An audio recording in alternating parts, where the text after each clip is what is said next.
Guys, in this episode, I'm gonna tell you everything about the MXPro that you won't find in the manual. Let's go.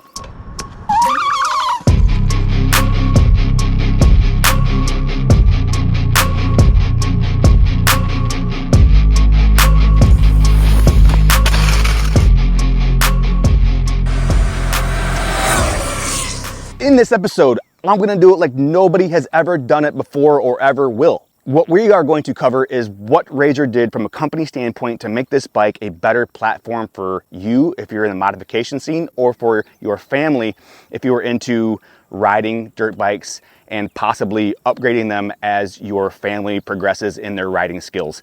RZR thought about those things. I'm gonna go over those in this video right now.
All right, guys, as with the videos that I do in the past, I always get on the ground level with you guys so I can talk to you and so that you can see what I'm seeing as I'm trying to point it out to you.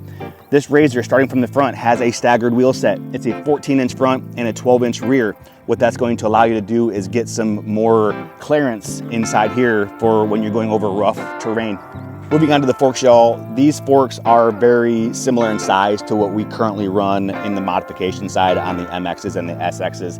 These ones are hydraulic, they're non-adjustable forks. They look really similar to what you would find on the Bomb Moto and in the Mototex. But for what we do and the riding style that this bike is designed for, this fork is adequate in my opinion. Moving on here to the brakes. Now, some people are probably gonna scoff at the brakes. Yeah, it's got cable brakes. On the modification side, that's not that big of a deal, I don't think, because we're going to modify the bike anyway and replace the brakes regardless of probably what kind of brakes it had. But the cable brakes are adequate for my weight and the speed of this bike. Now, when you start to upgrade the speed of this bike, you're going to definitely want to upgrade the brakes. There's just standard mountain bike type brakes. So your pit bike brakes from the Ride or Die guys, the ENC brakes, the Zoom brakes, these types of things will bolt right up to this bolt pattern. Something else that is a unique character of this bike is the head tube.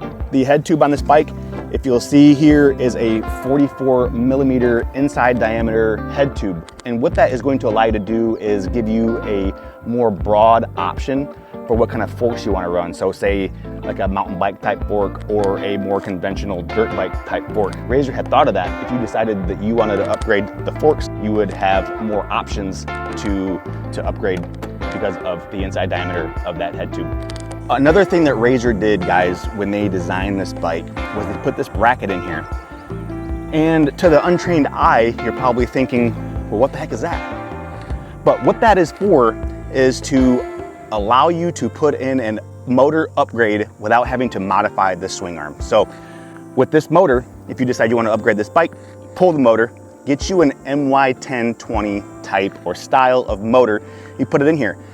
And if you're new to this, the MY1020 is like the Coonray or the Beaver type motor that would bolt in here. And then there's the upgraded versions of those which share the same bolt pattern, which would be your EC4Ps, your FW11s, and the Coonray motors that just came out, the KR5s. So this bracket is going to allow you to install that motor without having to modify the swing arm at all.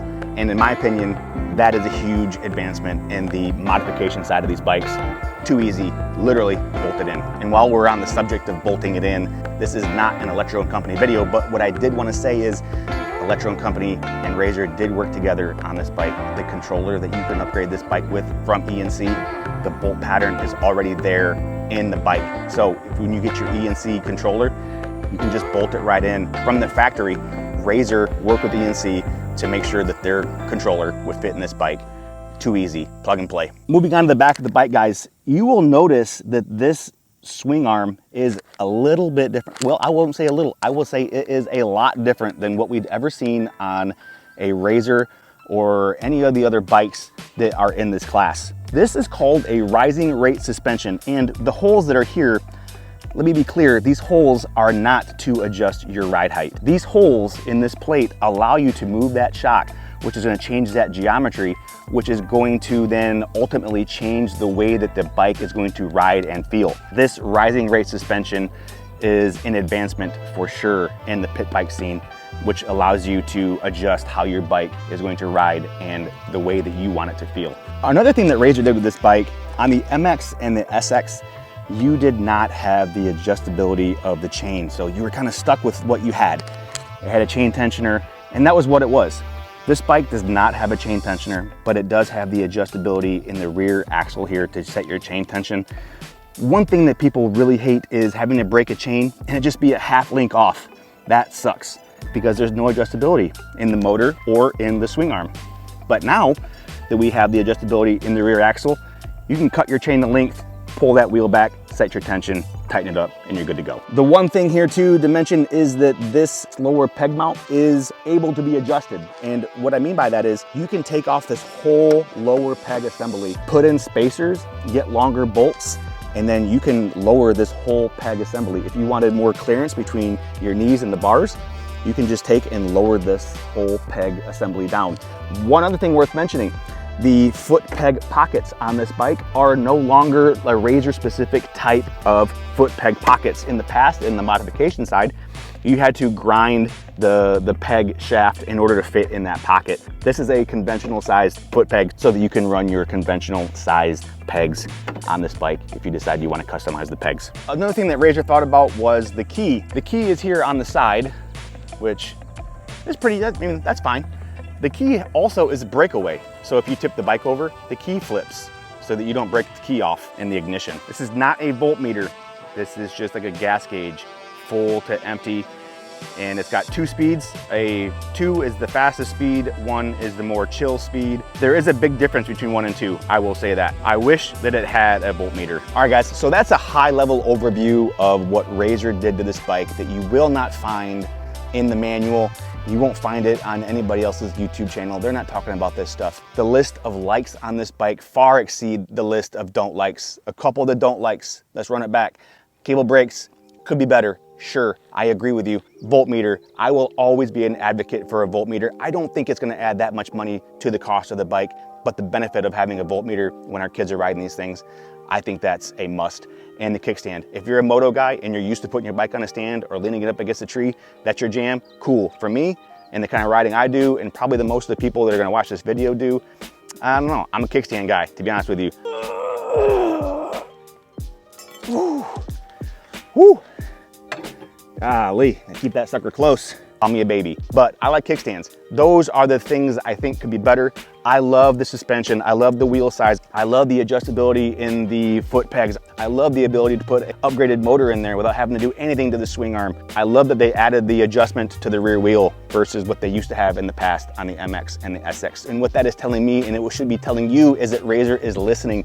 They are listening to us as a modifier, the modification people in this scene. They're listening and they're making changes as they go. But enough blabbing, and let's get it on the trails. I'm also going to do a speed test. No e-bike review is complete without a speed test. Let's go. All right, y'all, speed test on the MXPro. We're gonna go mode 1 here first. This is gonna be your beginner mode. Let's go.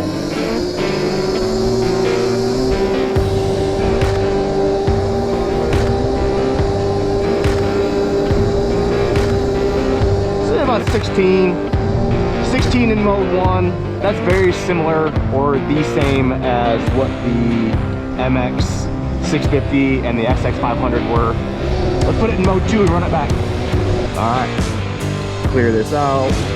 Mode 2, bump it up, full charge. Here we go. I got GPS here on the camera too, so you guys can see what I'm seeing in real time.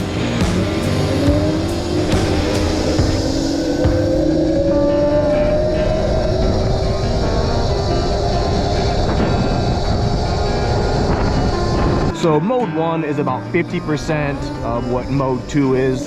The first thing you will notice about this bike if you're coming from an SX or an MX is the size of the bike. You do sit significantly higher, it feels like, than on those small bikes. It feels more capable. The suspension in the back with that upgrade is really nice. The forks in the front are the same, I think, as what you'll find on the Bomb Moto and the Mototech type of fork. The hydraulic fork, non-adjustable, which is not a big deal for these bikes.